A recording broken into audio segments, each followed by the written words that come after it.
When we are bullied, harassed, or feel unsafe at school, we are more likely to use tobacco or even attempt suicide. The good news is we know how to fix it. We are the Gender and Sexuality Alliance for Everyone, GSAFE, at Media Arts Collaborative Charter School. Max is a safe place to be LGBTQA+, partly because of these 5 school policies. The first school policy is the presence of a gay-straight alliance. GSAFE stands for Gay and Straight Alliance for Everyone, or Gender and Sexuality Alliance for Everyone. Both work. If you were to come out as gay in GSAFE, everyone would be like, oh yeah, that's totally okay. And like, usually if it's not something big, whatever you talk about in GSAFE, it will stay in GSAFE. There's a little get together at lunch where we eat food and we tell stories. I first joined GSAFE because I wanted something to do at lunch, and then I realized it's actually really awesome, and it's important to me because it does provide a safe space and everything, and like, it's just great to have that support. It's not like therapy because these are your friends and they're there to support you, but it is kind of like therapy because you can get stuff off your chest and you can talk about what's bothering you, and they can offer a lot of help and support too. One year we provided Valentines for everybody. Whenever I was about to come out to my mother, I'm just like, oh no, no, no, no, no. And then all my friends, they like push me and they're just like, do it, do it, do it. You are loved, you are welcome, do it. On the school coming out day, when I was afraid that I'd get booed off stage or something, but everyone accepted me. And that made me feel good. It's kind of nerve-wracking, but after it was done, you're just like, I feel amazing. It's important because safety is really hard to find in the world. Like, basically you can find it behind the closed doors of your bedroom, but even with your parents, you're not really safe. And this is kind of a safe place from judgment. Like if somebody judges, you can call them on it. You can be like, I'm not comfortable with that. You can be yourself.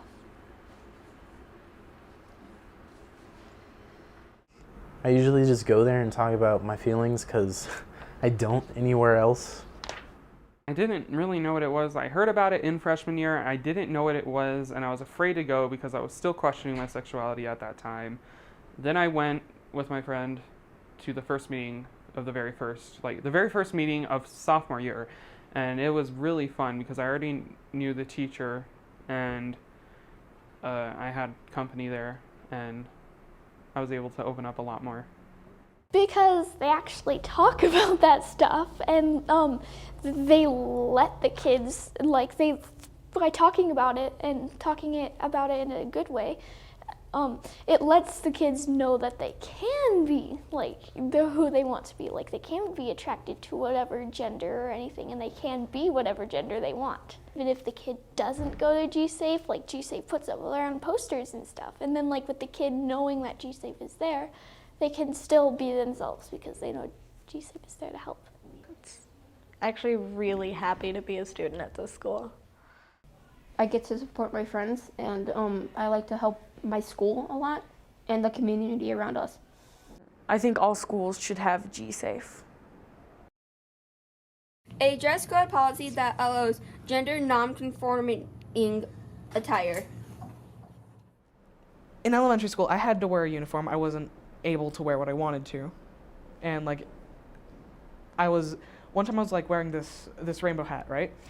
I was told to take it off because apparently it was too distracting. They had all these dress codes, and most of them applied to girls and not guys. So girls couldn't wear their hats inside. Girls couldn't wear this. Girls couldn't wear that. Guys could do basically whatever. I felt miserable. It was terrible. Didn't want to wake up. Didn't want to go. Just no. Students just need to keep covered the essential areas that need to be covered. The dress code policy has allowed me to wear dresses, shoes, and like all this stuff that I wanted to wear, but I couldn't in my last school. It made me feel great, really great, because I wanted to be myself, and here I could be. 3. A bathroom policy that affirms transgender students' gender. Here we have one-stall bathrooms where you can just walk in and you can be by yourself, be whoever you want to be. And we have like maybe 4 or so of those bathrooms, and then we also have 4 or so of the actual gender bathrooms. I think once again it creates the awareness that our world is not separated by genders, it's not separated by orientation, it's not separated by anything but what we put up, and if we could take down those barriers, then it creates a more free and a more accepting environment for our future leaders. Before I knew about that policy, I would go into the girls' bathroom and I would get weird looks and I would feel uncomfortable and I would just walk out. And I would hold it for the rest of the day. And then like, I couldn't go into the boys' bathroom when I was just gay because I would wear dresses. And so I would just hold it until I got home. And it really, it was horrible. I'm just like any other boy. So why shouldn't I be allowed to use the bathroom? You don't know how many students are literally holding it every day and all day. So what would be an ideal bathroom policy for you? That people can use whatever bathroom matches their gender identity or lack thereof. And maybe if you don't like that, you can use the single stall. 4. School records that include students' preferred gender pronoun and name. It's exciting. It's like affirming of who I really am. Like, I guess if I say it in my own head, a lot of the times it doesn't seem real.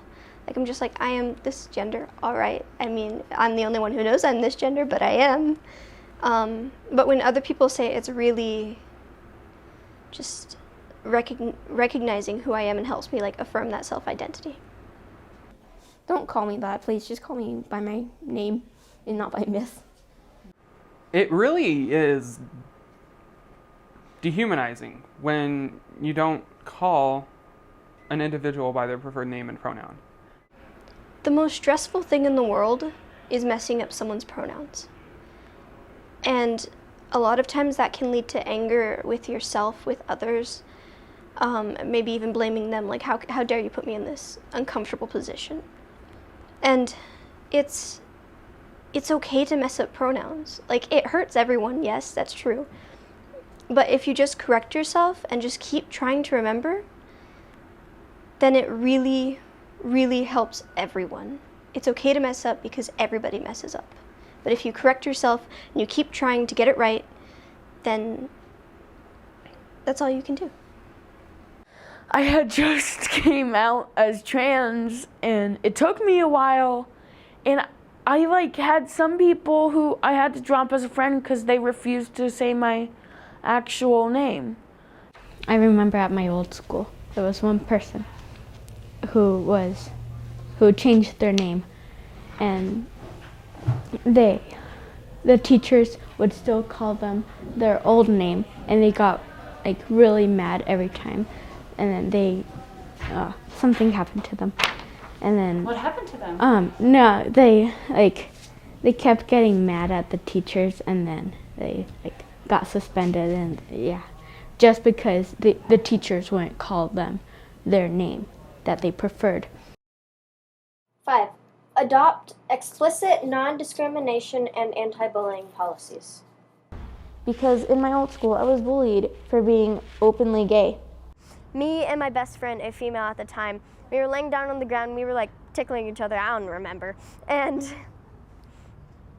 these two boys had said, "Ew, what are you guys doing, making out?" And I jokingly said yes. This started my gay life. I openly said yes, jokingly, and then they're just like, "Ew, oh my God, that's so disgusting." And I'm just like, who are you? Why do I know you? They say they have zero tolerance for bullying, but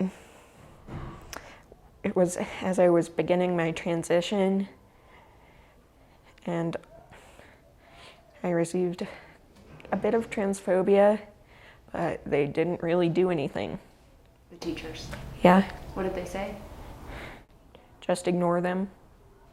Help them. If they are feeling uncomfortable at school, don't just say get over it. Actually just talk to them and see what you can do to help.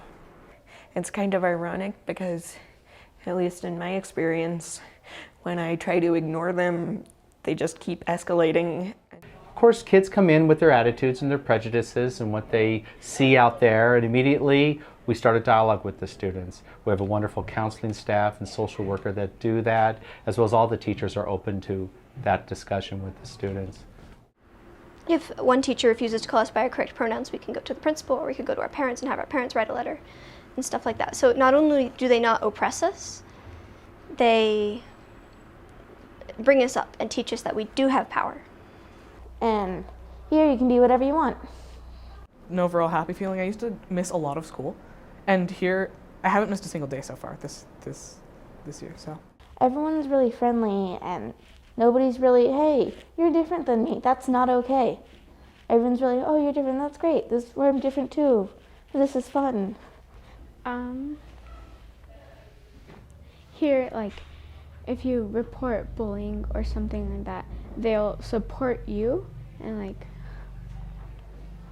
you could go to the counselors or your advisory teacher, and they'll help you, and they'll make it right. For more information, go to these websites.